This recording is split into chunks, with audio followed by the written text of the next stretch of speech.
जहाँ देवराज लगावे लयासन रचना कमाल बा बाबा विश्वकर्मा राउर महिमा अपार बा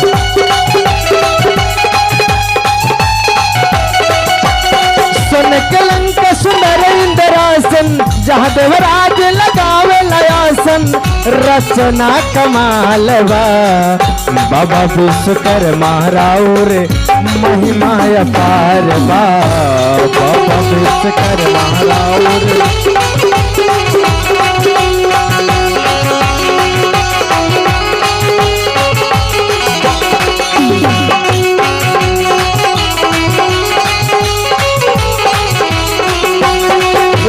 जग के रचना कैली कृष्ण के द्वारिका पूरी बसैली रउआ जग के रचना कैली कृष्ण के द्वारिका पूरी बसैली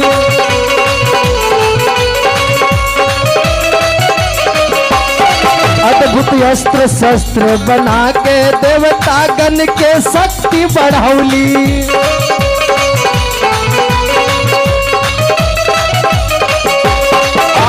रउए कृपा से हवा में उड़े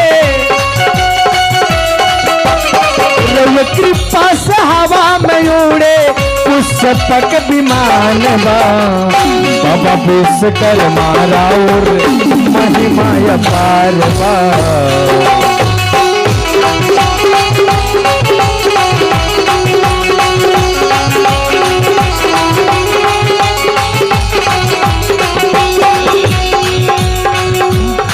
मधुर बीना के तार सजैली मधुर बीना के तार बनैली सरदमा के सुशोभित कैली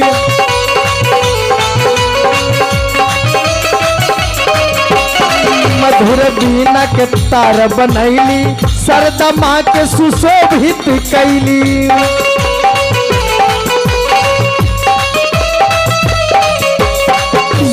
त्रिशूल डमरू कमंडल चक्र से विष्णु जी के सजैली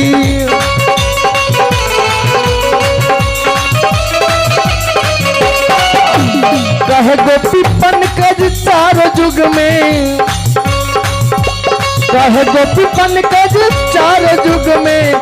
कीर्ति बखान बा बाबा विश्वकर्मा राउर महिमा अपार बा बाबा विश्वकर्मा राउर महिमा अपार बा